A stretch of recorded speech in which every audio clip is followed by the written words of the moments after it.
Well, I bet you're wondering who our guest chef is for today. Well, this guy hasn't been around for too long, so you might not have heard of him.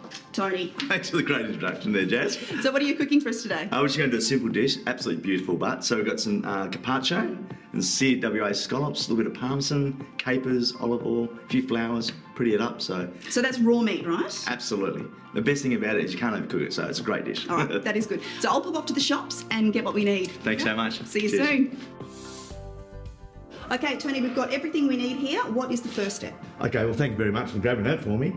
We're just going to do the carpaccio plates up first, so we'll get the plates ready to go. Yeah. And then we're going to give our scallops a quick sear and finish it off. 2 serves of everything, so you can do one up and so can I. You can copy me or you can do your own my style. own flair on it? Yeah, absolutely. Okay. So this is the carpaccio, so just gently like so. You'll be working in the kitchen before you know it. Okay, so then we're going to have a little bit of aioli. Yeah, yours is not bad, but it's a little bit, passé, so maybe... Oh, I'm just loving it. A few capers. A little shaving of parmesan on it as well. Let you do your little smiley facey jobby. I've got a hairy face as well. Yeah. Fantastic. I like it. I like where you're going with this one. So just a little bit of pepper on the plate as well. Okay, so I'll just sear the scallops now. Now, is there a trick to doing scallops? Best thing is, really, really hot pan. A little bit of oil, quick sear on one side, quick sear on the other. A little bit of pepper. Don't really need salt on them. And that's it.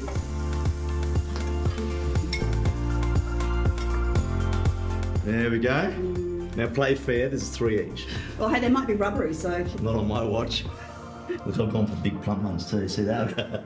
Garnish here, so it's... Edible flowers? Absolutely, edible flowers. And then I'll finish off with a little bit of olive oil as well.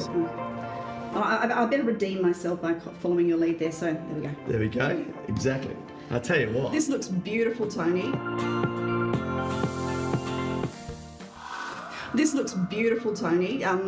Maybe yours a little bit more beautiful than mine, but I'm sure they'll both taste awesome. What wine would you suggest for this? I've got to have the Sablon here, the Millbrook Sablon. Absolutely. Let me pour you one, in fact. Well, while you're doing that, I'm going to taste this. Not rubbery at all, Tony. Oh, good. Beautiful. I like to get a little bit of the beef on there. Or go the whole thing. No, flavours go really well together.